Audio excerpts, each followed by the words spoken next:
Bonjour à toutes et à tous. Merci d'être là pour cette réunion publique ici à Beaucaire ce soir. Et bien, tout de suite, je vais passer la parole à Raymond qui nous fait le plaisir de nous accueillir dans cette salle. Merci Raymond de nous accueillir ce soir et d'avoir mis cette salle à notre disposition. Oui, bonsoir à toutes et à tous. Alors je vais vous demander d'abord d'être un peu indulgent. Nous avons un système de chauffage très bruyant. On est obligé de l'arrêter. J'espère que vous n'aurez pas trop froid. Alors bienvenue à Beaucaire-sur-Baïse, bastide de Gascogne, fondée au XIIIe siècle par les chevaliers de Pardaillan. Au XIXe siècle, Beaucaire est un village en pleine effervescence grâce à son port de commerce sur la Baïse, rendu navigable que les gabarres chargés de marchandises, particulièrement des vins et des eaux de vie, pouvaient remonter jusqu'à Saint-Jean-Pouge. À l'ouest, sur les coteaux, on aperçoit le hameau de Pardaillan avec sa petite église romane du XIe siècle et les restes du château du XIIIe. Pardaillan, autrefois commune, est rattaché à Beaucaire le 1er janvier 1840. Au XIXe siècle, la fusion des communes était déjà d'actualité. Mais cette fusion laissera des traces dans la population d'en haut et la population d'en bas, et même encore aujourd'hui. Le tissu associatif, riche dans sa diversité, rythme la vie du village tout au long de l'année, avec l'atelier de la langue gasconne, la société de pêche, de chasse, le foyer d'éducation permanente qui gère la base de canoë, le club VTT, la bibliothèque, le café des Platanes, ouvert tous les samedis, la fête locale, les vides-greniers et j'en passe. Voilà quelques caractéristiques de la commune de Beaucaire-sur-Baïse. Je vous remercie de votre attention. Je serai brève puisque maintenant nous avons notre réunion publique. Bonne soirée à tous. Merci Raymond. Bon, ce soir, nous n'avons pas de souci de quorum, je ne pense pas, mais on va procéder quand même à l'appel. Avant tout, je voudrais remercier le public qui est là pour écouter ce public et remercier la presse aussi. Merci d'être là ce soir. Alors, je vais procéder à l'appel. Alors, bon, je ne vais pas m'appeler, vu que je suis là. Sandrine Rodolphi m'a donné procuration. Marie-Thérèse Brocalanon, elle est là. Frédéric, elle est là. Jean-François Rousse a donné procuration à Dominique Rameau. Ouais. Philippe Dufour, il est là. Philippe Brett aussi. Michel Labatut, je l'ai vu. Christian de Remont, je l'ai vu aussi. Nicolas Mélier a donné procuration à Philippe Brett. Raymond de Barthes, elle est là. Jean Rodriguez, il est là aussi. Nicolas Labeyrie a donné procuration à Jean Rodriguez. Étienne Barrère a donné procuration à Michel Mesté. Daniel Belot, je l'ai vu. Gérard Bezera, il est absent. Excusez?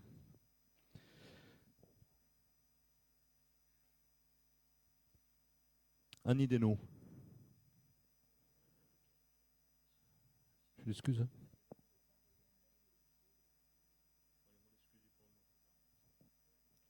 Patrick Dubos? Non. Guy-Noël Dufour, représenté par Muriel. Pierre Dulong? Non. Patricia Spiron? Oui. Xavier Fernandez? Oui. Denis Gauve a donné procuration à Xavier Fernandez. Charles Labatut, je l'ai vu. Voilà. Martine Laborde aussi. Bernard Marseillan, il est là. Michel Mesté, il est là. Sophie Pujos, je l'ai vu, oui. Alexandre Baudouin, je le vois, il est là. Jean-Paul Beyri aussi. Gisèle Biemouret.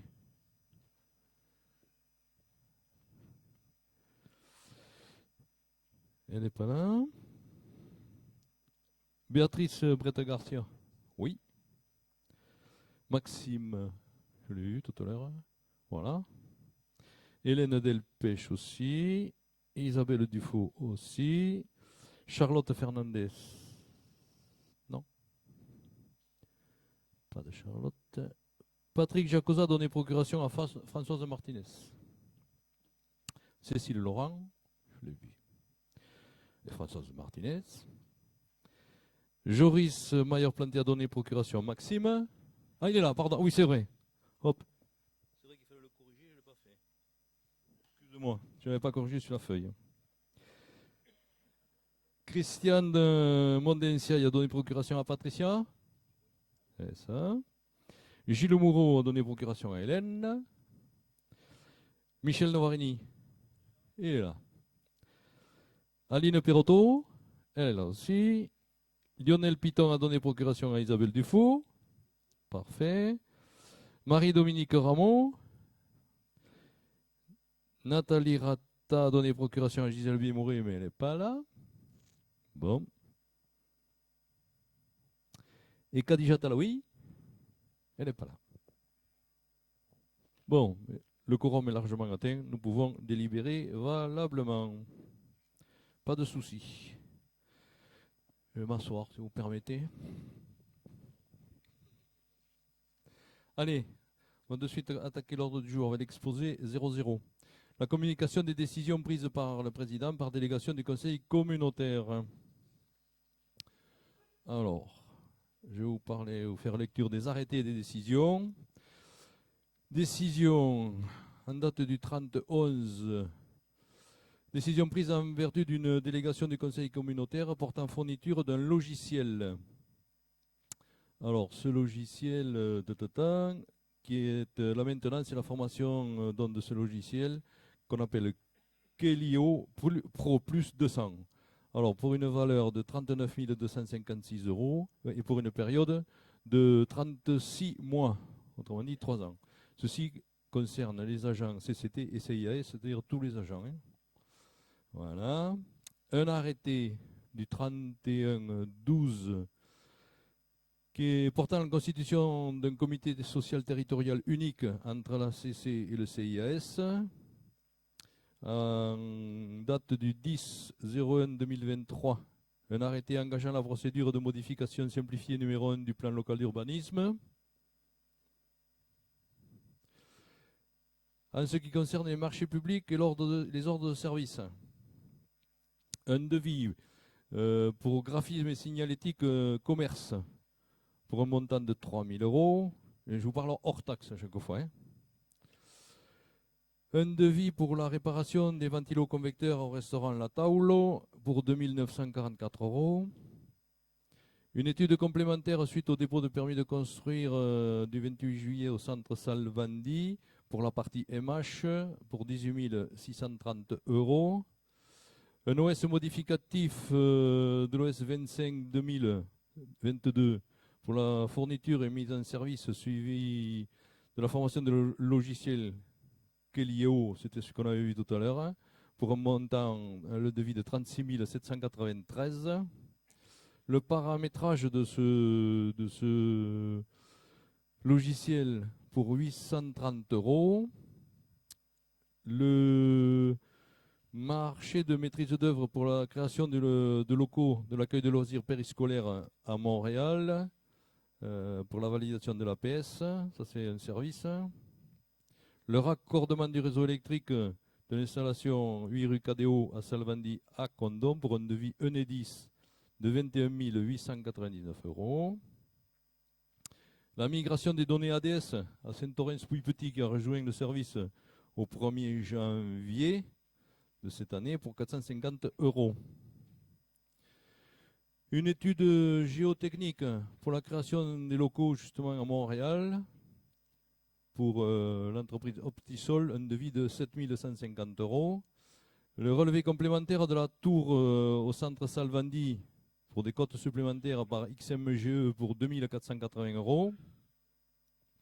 La modification de l'OS 4822 et annule l'OS 49 2022.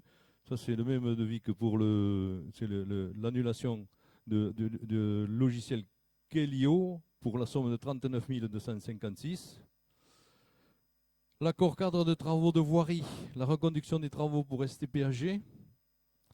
L'accord cadre des travaux pour le fauchage et débroussaillage avec l'entreprise Béné. L'accord cadre des travaux fauchage et débroussaillage avec l'entreprise Dané. Et l'accord cadre des travaux de fauchage et débroussaillage pour l'entreprise Fraires. Ça, c'est pour les travaux 2023. Hein. Annulation partielle et annulation totale et d'études de faisabilité logement saisonnier. Donc là, on n'a pas donné suite à ce service. Le marché de maîtrise d'œuvre pour la création d'un pôle de service au centre Salvani de Gondon. Le démarrage phase pro de la phase 2 à l'atelier SDH. Les travaux de remplacement de candélabres à la zone industrielle de Paume à Condon pour un devis de 3 685 €. Les travaux de remise en état de pompe à la piscine pour 2 579 €. Dans ce qui concerne les registres des contrats et conventions, une convention de mise à disposition de locaux de l'Office du tourisme à la communauté de communes, de la Ténarèze, une autre convention de mise à disposition entre la commune de Condon et la CCT pour l'immeuble du centre des Cèdres, ça c'était avant l'achat de l'immeuble, étant qu'on est sur ce truc-là, la convention de mise à disposition de locaux de la communauté de communes de la Ténarèze au CIAS de la Ténarèze, ça c'est après l'achat de la maison des Cèdres. Convention d'occupation précaire par le festival de Vandas à Condon sur le bâtiment Scipion Duplex. Et la convention d'adhésion au service commun de la Ténarèze de la commune de Saint-Orens-Pouille-Petit. Voilà. Je vous demande de prendre acte de tout ça. C'est bon pour tout le monde? Alors, on va passer à l'exposé numéro 00 bis. L'approbation du procès verbal de la séance. Le secrétaire, j'ai oublié le secrétaire. Merci Florence. Alors, qui lève la main pour faire le secrétaire? Cécile Laurent. Merci. Allez, on continue. Exposé 00 bis. Approbation du procès verbal de la séance du Conseil communautaire du 14 décembre. Avez-vous des choses à dire sur ce compte rendu? Est-il fidèle et complet? Oui? Personne ne dit rien? Y a-t-il des contre? Des abstentions? Je vous remercie. Exposé 01. Adhésion au CEREMA. CEREMA Quesaco. C'est le centre d'études et d'expertise sur les risques, l'environnement, la mobilité et l'aménagement. Bon, vous en avez déjà entendu parler parce que déjà on a fait quelques travaux avec eux. C'est eux qui avaient fait l'étude sur les ponts. Rappelez-vous, même si l'on sous-traitait, mais c'était eux qui avaient fait cette étude. Alors, ils sont compétents dans 6 domaines d'activité: l'expertise et l'ingénierie territoriale, les bâtiments, la mobilité, les infrastructures de transport, environnement et risques, les mers et le littoral. Bon. Donc voilà, je vous propose d'adhérer à cette instance qui peut nous servir pour pas mal de choses quand même.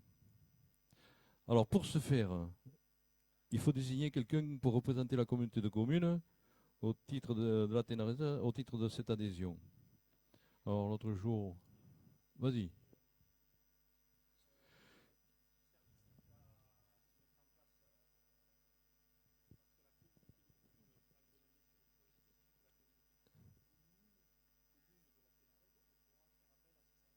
Je pense qu'il n'y a pas de souci là-dessus. Non, c'est uniquement la communauté de communes qui peut faire appel à ce service. Les communes, si elles veulent faire appel à ce service, elles doivent adhérer également au CEREMA. Si c'est ça la question. Hein.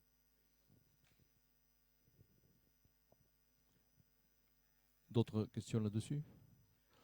Alors,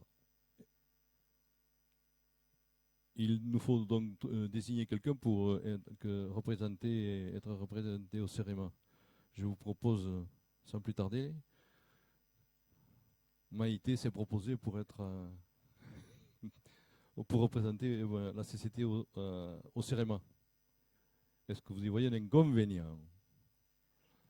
Non? Micro, parce qu'on ne va pas entendre, c'est enregistré, c'est enregistré. Après, on a du mal à faire les comptes rendus. Pensez à Cécile.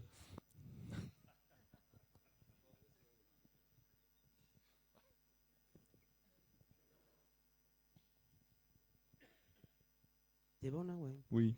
Non, juste une réflexion, puisque je fais partie de ces élus qui ont été sollicités. Alors, je vais me rapprocher du directeur du service voirie par rapport au pont. Et c'est vrai que je dirais qu'ils abusent un petit peu de ce qu'ils font et manqueraient parfois d'objectivité. Voilà. N'empêche qu'ils peuvent être. C'est pas parce qu'il y a eu une problématique à un moment donné. Non, mais on le sait, on l'a vu. Ce n'était pas en adéquation avec. Je peux apporter une réponse. Le CRMA, il y a eu un conventionnement pour l'audit des ponts pour les communes qui étaient les communes rurales. Donc ça concernait, je crois, toutes les communes de la communauté de communes hors compte. Donc je dis une bêtise, Nicolas, mais et ce travail a été sous-traité. Donc le CRMA et le conseil départemental l'ont donné à l'APAF. Et c'est l'APAF qui a été vraiment un peu légère. Oui. Le CRMA est quoi? Un organisme qui a une expertise, qui sait faire beaucoup de choses, qui sous-traite pour des missions de terrain, etc. Et pour le coup, là, je ne suis pas sûr que le responsable, je suis même certain que le responsable n'était pas le CRMA. Et tout le monde a pédalé un peu derrière, que ce soit le conseil départemental, le CRMA, pour essayer, parce qu'on s'est retrouvé avec des arrêtés des demandes d'arrêtés de la préfecture pour des fermetures de ponts qui étaient souvent pas justifiées. Il y aurait beaucoup à dire sur ce sujet. Donc c'est vrai qu'on a déjà travaillé le CRMA, c'est pas le meilleur exemple que l'on ait, celui en matière de pont. Voilà. Bon, mais non, mais je peux faire confiance par ailleurs. Mais simplement, c'était quand même à noter. Voilà. Merci. Merci Martine. Donc la période d'engagement, elle part d'aujourd'hui, va partir, ou la délibération est faite dans le courant de l'année, et c'est jusqu'à la 4e année pleine. Donc si j'ai bien compris, jusqu'en 2026. C'est ça 23, 24, 25, 26. Voilà. Oui, avec une cotisation tous les ans. Hein. Comme toute adhésion. D'autres questions là-dessus? Oui, Bernard. L'adhésion, en principe. Non, elle coûte 700 € des brouettes. Et la première année, il y a une remise de 50%, ça nous fera 361,05. Mais c'est par nombre d'habitants. Donc on a pris la dernière population INSEE qui est de 14 442. Et lorsqu'on demandera une prestation, on bénéficiera d'un abattement de 5% sur toutes les prestations. D'autres questions? Non? Y a-t-il des contre? Des abstentions? Je vous remercie. Exposé numéro 2. Cession de l'eau 1 et 2 à la zone d'activité de Houndelas à Valence-sur-Béize. À Valence-sur-Béize, l'entreprise Mengan a souhaité acheter 2 parcelles, ou de l'eau plutôt, d'une contenance de 9551 mètres carrés au prix de 30 000 €. Une entreprise qui était sur Saint-Thorez, mais qui était mal je dirais, implantée, et donc qui souhaiterait venir à la zone artisanale de Valence et Maïté. Bon, d'accord. Des questions là-dessus? Non? Y a-t-il des contre? Des abstentions? Je vous remercie. Donc bienvenue à l'entreprise de Mengan. Micro.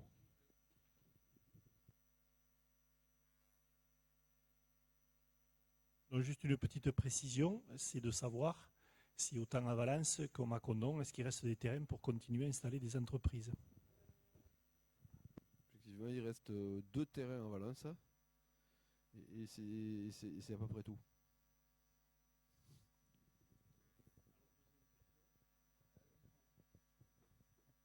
Alors qu'est-ce qu'on a prévu pour remédier à ça?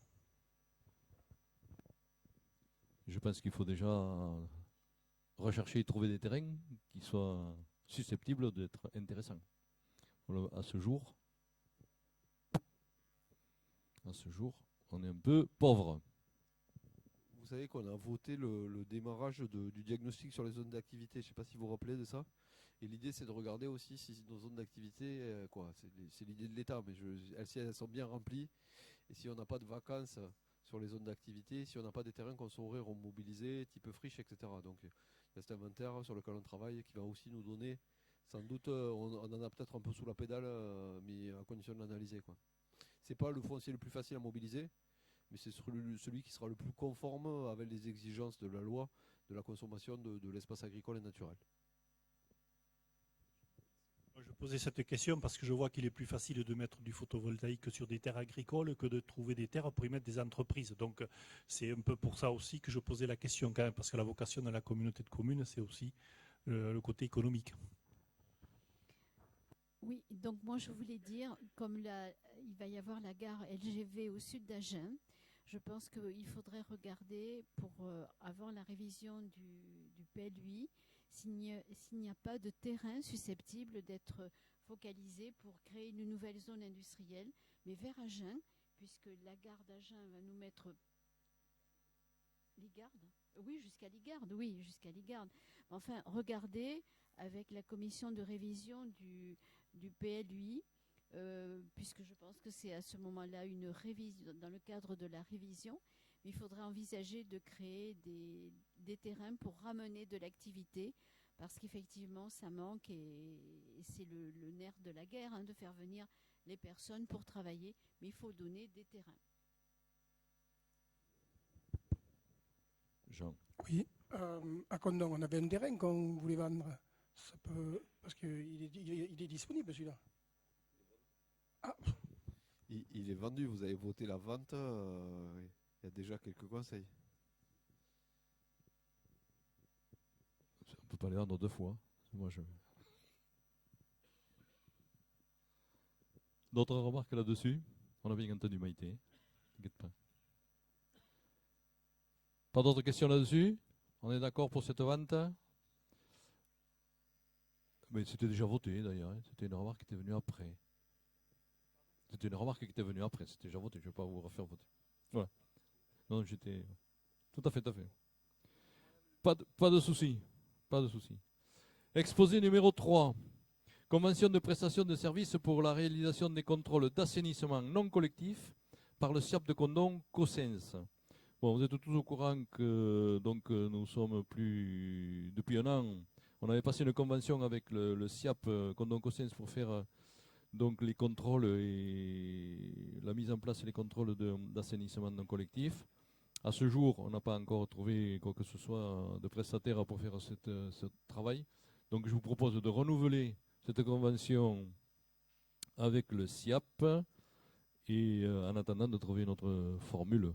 Comme l'autre fois, on avait dit qu'on se rapprocherait peut-être du SAB, c'est ça? Du SAT. Maxime, prends le micro.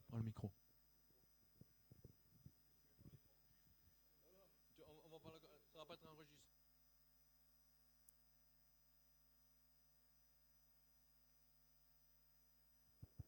Juste pour cette délibération, je vais me retirer du vote étant donné que je suis salarié du syndicat.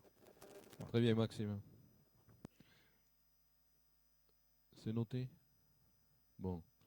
Donc, est-ce que vous êtes d'accord Pardon, Michel? Attends, le micro. Oui. Est-ce qu'aussi vous pourriez envisager les contrôles des bornes d'incendie? Parce qu'aujourd'hui, on n'a personne. Vous savez que les communes sont responsables des débits des bornes d'incendie. Non, les pompiers ne le font pas. Alors. Non. Oui. Alors là, je prends ma casquette salarié du SIAP. Normalement, on devrait s'équiper d'un débitmètre et on vous proposera le service. Pour info, la compétence D6 et défense extérieure de la protection incendie, c'est ça ou je ne l'ai pas dans l'ordre, mais ça ressemble à ça. C'est une compétence qui relève de votre casquette mairie. C'est pas une compétence qui a été dévolue à la communauté de communes, du moins pour l'instant.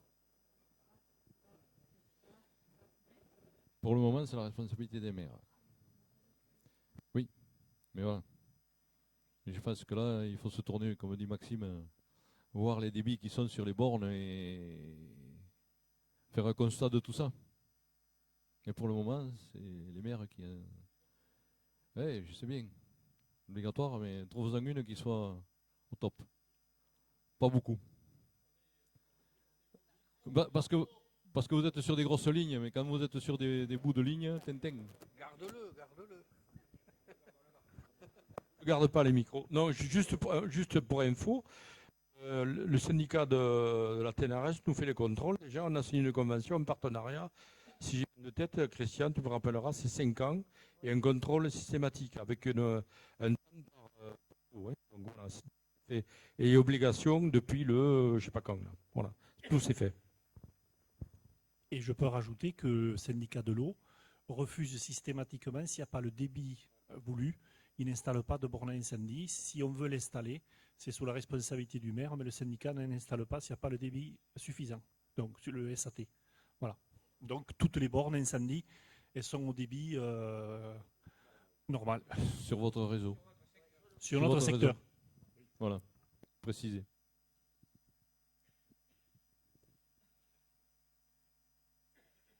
Bon, là, on est passé au bord d'incendie, mais on était à l'assainissement collectif. On va revenir à nos moutons.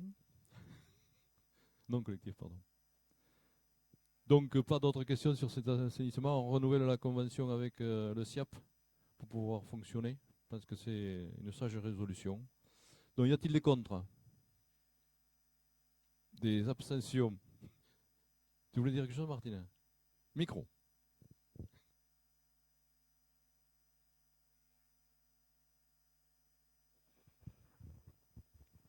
Oui, tu as parlé notamment du rapprochement avec le SAT, parce que ça fait un moment déjà que tu en avais parlé, que tu voulais faire cela.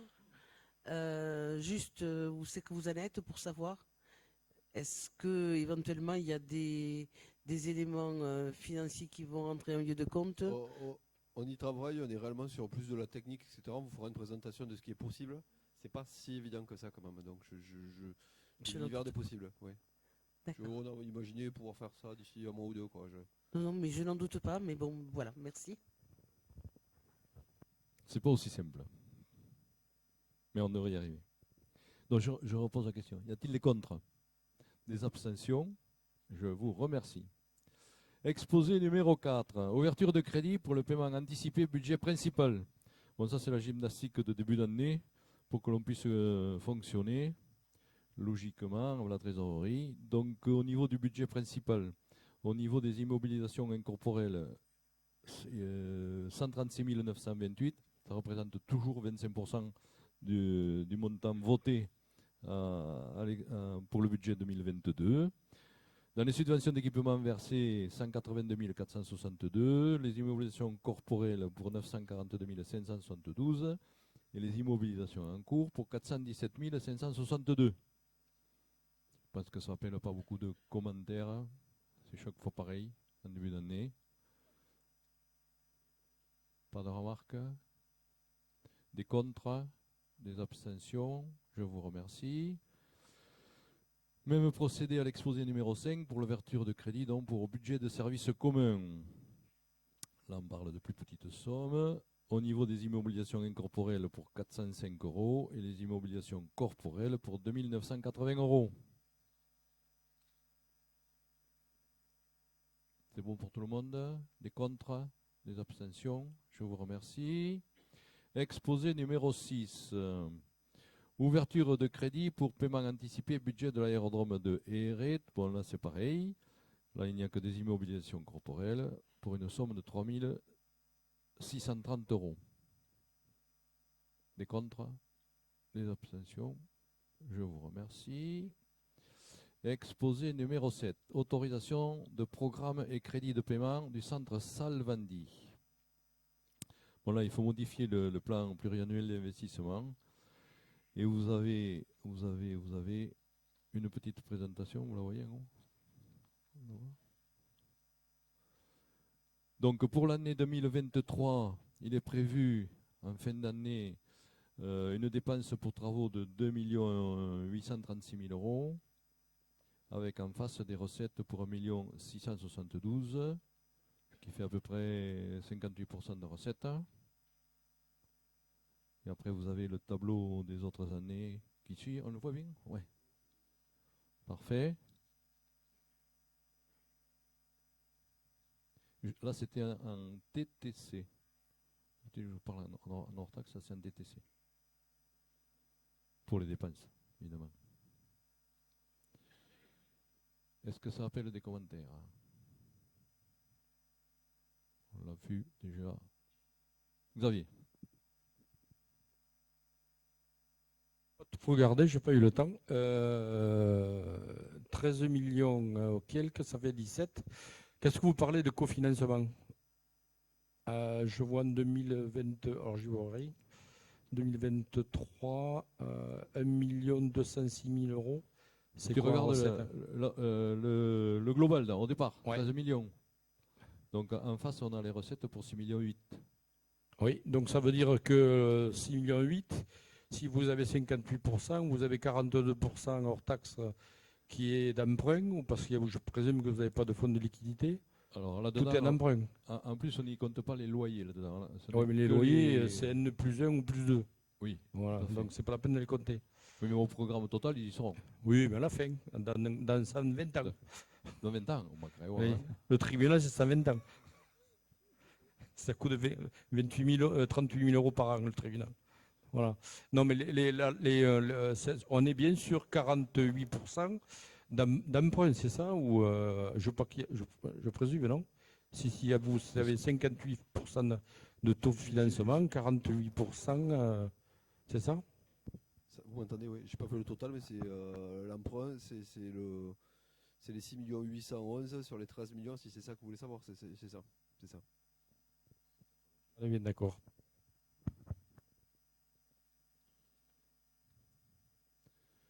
D'autres remarques là-dessus? On est d'accord avec ce plan de financement pluriannuel. Y a-t-il des contre? Y a-t-il des abstentions? Autant pour voir. 2 abstentions. C'est noté? Allez.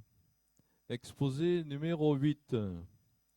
On retombe toujours au centre Salvani par rapport au plan de financement DETR et le F2D 2023. Donc là, on arrive, vous avez les dépenses prévisionnelles, tout ce qui est les honoraires de conception et de suivi de chantier. Pour la première phase, l'aile ouest, 2023-2024. Donc la conception, 92 980, le suivi de chantier pour 111 000, et les travaux pour 1 252 000, qui fait un total de 1 456 000. Et en face, vous avez les recettes avec l'État, la DETR à 500 000 euros, le conseil départemental pour 150 000 euros, l'autofinancement, 806 000 euros, et on arrive au même total. Ce qui nous fait là un pourcentage de 45% entre les deux aides, DETR et département. Et là-dedans, il n'y a pas la partie MH. Hein. Des questions? Xavier, juste une remarque. Vous laissez le micro, c'est bien. Juste une remarque entre l'État DETR 34% et 10% du conseil départemental. Je ne vois pas la région, je ne vois pas le reste. Sinon, ça fait 55% de taux financement. C'est chevouillant, ça fait pas beaucoup de subventions, tout ça. C'est un peu compliqué parce que vous allez voir, il y a l'exposé après, vous avez des assiettes qui sont différentes à chaque fois. Là, on ne prend pas les mêmes postes de dépenses parce que vous notez bien qu'on avait voté, quand vous votez 2 800 000 de travaux et que là, qu'on a présenté 1 456 000. En fait, on n'a jamais les mêmes assiettes. Alors, des fois, on a des assiettes qui s'imbriquent, des fois, on a des assiettes dissociées. Donc, c'est compliqué. Il faudrait qu'on raisonne jamais sur la même base. Le montant des travaux pour 2023 qui devrait être réalisé, c'est 2 800 000. Et ces 2 800 000, on va vous prendre les différentes assiettes pour optimiser au maximum le financement. Et au total, vous aurez, parce que là, vous avez sur cet exposé 650 000. Sur l'exposé d'après, vous avez du fonds vert à hauteur de 518 000. Et il n'y a pas la partie MH dedans. Vous me suivez ou pas? Oui, mais le fonds vert, vous me le mettez dans la même ligne que l'État. Le fonds vert, ce ne sera jamais 50%. Et le fonds vert, On n'a pas de, on a mis 50% parce qu'on n'a pas d'indication sur le montant. D'accord. Voilà. Ok. Donc sur les deux articles, le premier, celui-là et l'autre, si vous faites un cumulé, vous êtes à combien? 50% de subvention. Le reste, c'est du financement. Avec de l'emprunt. Hors taxe. Si on résume, il y a 50 d'un côté et de l'autre côté, ça fait 45, ça fait 47, quoi. Quelque chose de très rapide. Là, voilà, hors MH. 50% financé, 50% d'emprunt plus la TVA. D'accord, ok. C'est bien. Donc on en reste à l'exposé numéro 8. Parfait. L'exposé numéro 8. D'autres commentaires sur cet exposé? Je mets au vote. Y a-t-il des contre? Y a-t-il des abstentions? 2 ou une? 2. 2 abstentions pour l'exposé numéro 8. Alors, l'exposé numéro 9, c'est la demande de financement, toujours pareil pour Salvandi, le fonds vert. Alors, il serait souhaitable de déposer un dossier de demande de financement, on en a déjà parlé. Hein. Donc, on a mis le maximum qu'on peut demander, 50%, donc c'est en cours. Donc, il vaut mieux demander le maximum que si on demandait 30%, on va nous en donner 50. Peut-être on peut nous en donner 40 ou 45. Vous êtes d'accord avec nous? Ce n'est un peu du provisionnel, ça. Et tout ça, c'est par rapport à la rénovation énergétique de l'aile, de la première aile. Des questions là-dessus? Oui, encore une, je suis là. Vas-y. Fonds vert. Les délais de travaux, une fois que vous avez la confirmation du fonds vert, sont très courts en principe. Donc là, vous comptez comment ça va se passer, puisque je suis quand même imbriqué dans un dossier fonds vert, pas simple. Florence, il y a deux possibilités. Soit on arrive à justifier suffisamment de factures pour la fin de l'année, soit c'est pour l'année prochaine. Mais on aura déjà pris acte. Il faut que les crédits soient consommés soit cette année, soit l'année prochaine. On est d'accord.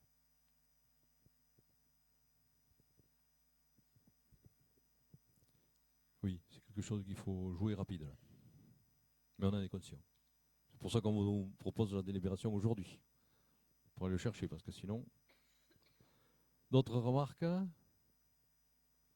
Y a-t-il des contre? Des abstentions? 2 abstentions. Et je vous remercie. Exposé numéro 10. L'octroi de garantie à certains créanciers de l'agence France locale. Bon, vous savez qu'on en avait parlé déjà l'autre jour, on avait déjà exposé cette possibilité d'aller chercher des financements au niveau de l'agence France locale. Est-ce que ça appelle des commentaires supplémentaires? Xavier. Je n'ai rien dit. Monsieur Paul, est-ce que vous pouvez nous donner des explications concernant les garanties des créanciers, s'il vous plaît? Délibération, c'est juste pour m'embêter en fait. C'est Non, une non. délibération un peu technique, mais vous vous rappelez peut-être pas, mais quand il y a eu le scandale Dexia il y a quelques années, il y a quelque chose qui s'appelait le BAL 3 et où on a demandé aux banques de garantir suffisamment d'encours. Donc d'avoir suffisamment de liquidité pour pouvoir garantir les encours, parce qu'en fait, il y avait des banques qui vivaient uniquement sur de la dette et qui n'avaient pas suffisamment d'encours en caisse. Donc l'AFL, et dans la présentation qu'ils nous ont faite, ils disposent, je sais plus, d'une année et demie de trésor, donc c'est 1,8 milliard ou quelque chose comme ça pour le garantir. Et après, pour pouvoir emprunter sur les marchés, ils sont crédit scorés, les banques. Et donc l'astuce qu'ils ont trouvé eux, c'est qu'on garantisse nos propres prêts à hauteur d'un montant. C'est un truc complètement, comment dire, c'est technique et presque absurde parce qu'on garantit les emprunts qu'on emprunte. Mais ça leur permet d'avoir la même notation que l'État, en l'occurrence un AA, et de pouvoir emprunter à des taux compétitifs sur les marchés. Je ne sais pas si j'ai été clair. Et juste, alors ça veut dire quoi? Que vous hypothéquez des bâtiments ou que vous faites un octroi de créance de garantie avec un taux de fiscal? La garantie à première demande, ça veut dire qu'en gros, si la banque n'est plus en mesure de payer ses dettes, c'est à la collectivité de les payer, quoi. Donc ça veut dire Si l'an dernier on a emprunté 3,6 millions, et bien notre garantie est à la hauteur de 3,6 millions. Au fur et à mesure que notre encours y va. Mais ça sous-entend, si l'AFL ne peut pas payer ses crédits, que la France est en faillite ou quelque chose comme ça. Parce que je veux dire, le modèle, Voilà. Souhaitons ne pas arriver là. D'autres remarques? Tout est clair. Donc, y a-t-il des contre, des abstentions? Je vous remercie. Exposé numéro 11. Validation des plans d'action et du dispositif de suivi et évaluation des cahiers de transition en pays d'Armagnac. Donc, l'autre jour, nous avons eu une présentation en plénière de ce cahier de transition, des cahiers de transition. On avait déjà eu 4 réunions au préalable présentées par le PETR. Donc ce soir, il nous faut valider ce socle commun du plan d'action des cahiers de transition, valider le plan d'action spécifique et complémentaire de la CCT, approuver le dispositif de suivi de l'évaluation et s'engager à mettre en œuvre les actions définies dans les plans d'action des cahiers de transition en pays d'Armagnac, selon les principes de solidarité, de coopération territoriale. Et derrière, vous avez un petit explicatif. C'est écrit un peu petit, mais bon. Vous avez déjà eu la présentation plusieurs fois. Y a-t-il des questions là-dessus? Pas de questions? Donc je pense qu'on a une réunion bientôt au PETR de présentation de tout ça, c'est le 17, hein, c'est ça? Oui. Y a-t-il des contre? Des abstentions? Une. Abstention. Christian, toi Raymond. Je vous remercie. Exposé numéro 12. Signature de la convention de collecte de fonds, toujours pareil, pour le centre Salvandi par la Fondation du patrimoine. Donc nous avons sollicité la Fondation du patrimoine pour participer au financement de ce projet. Nous les avons même reçus ce matin, on leur a fait visiter les lieux. Donc nous nous sommes positionnés avant le 30-11-22 pour la collecte de dons sur la phase 1 et pour candidater au fonds Impact. En ce qui concerne la campagne de souscription, il convient de signer la convention de collecte de dons avec la Fondation du patrimoine pour l'ensemble du projet.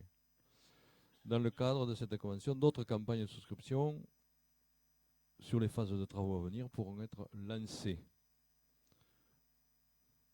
Je pense que pour animer toutes ces phases-là, des événements seront organisés au Centre Salvandi pour présenter le projet et son évolution.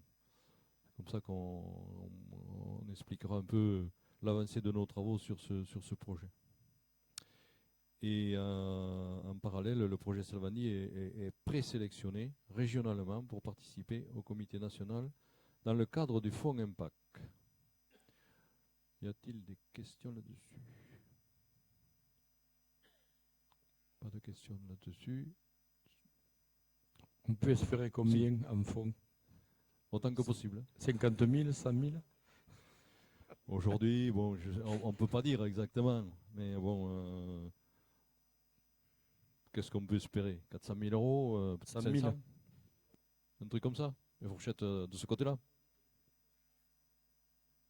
Si on fait bien les choses et si on s'en occupe, je pense que ça pourra marcher.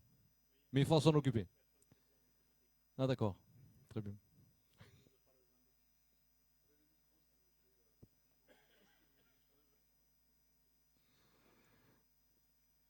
Bon, on aura besoin de mécénats et tout le monde, hein. Donc il y aura des propositions de fait. Hein. Y a-t-il des questions sur ce fondation de patrimoine qui apparemment, les personnes qu'on a rencontrées ce matin, ont très bien perçu ce projet et ont retenu quand même qu'il y avait de quoi faire là-dedans et que c'était très très positif. Hein. Pas de questions là-dessus? Y a-t-il des contre? Y a-t-il des abstentions? Je vous remercie. Donc l'ordre du jour est épuisé Y a-t-il des questions diverses? Oui, Cécile. Cécile.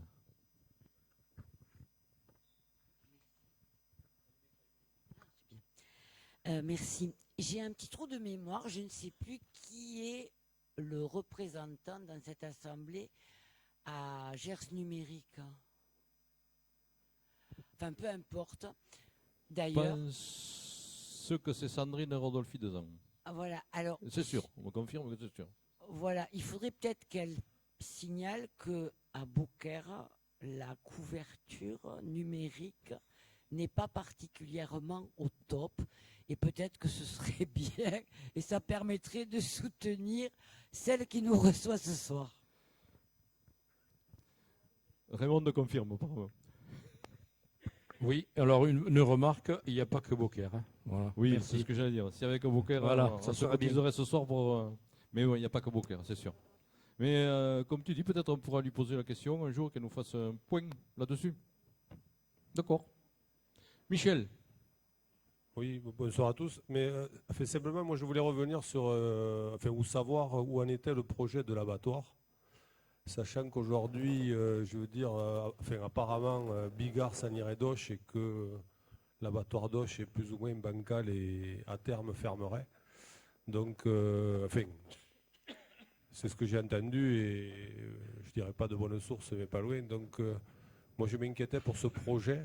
Faut-il le continuer? Faut-il accélérer? Faut-il, voilà. Donc plusieurs questions là-dessus et voilà, ça fait peur parce que bon, il y a de moins en moins d'animaux et vu le coût, je sais pas. Voilà.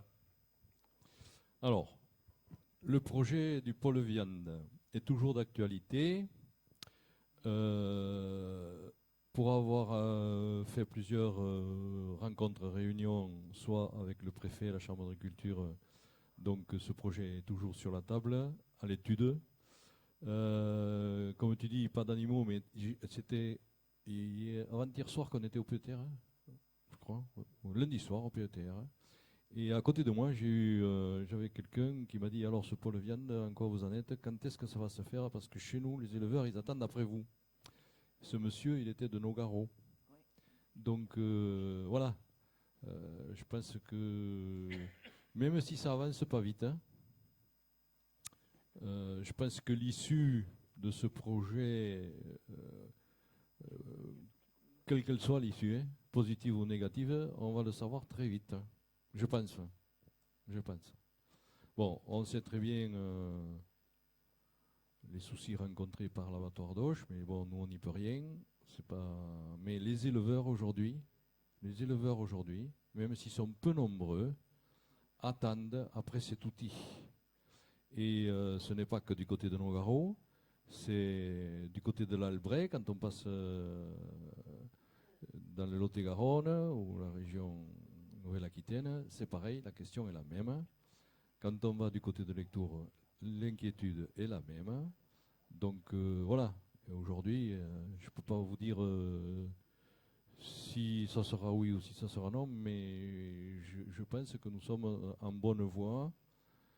Je sais que c'est très long, je sais que voilà, on n'a pas des choses définies aujourd'hui encore, correctement, mais moi j'ai encore espoir de voir ce pôle viande à Condom bientôt.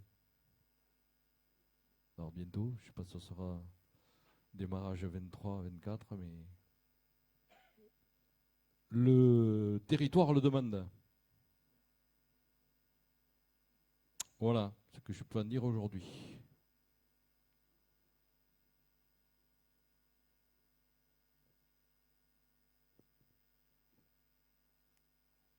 D'autres remarques là-dessus? Non. D'autres questions? Non plus. Donc, je vais lever la séance en vous remerciant de votre participation. Remercier Raymond pour votre accueil. Raymond a oublié de nous dire qu'il y avait un petit moment convivial. Voilà, donc demi-tour au fond de la salle, si j'ai bien compris. Merci Raymond, merci à vous tous, merci la presse, merci le public et merci tous nos administratifs d'avoir participé à la réunion.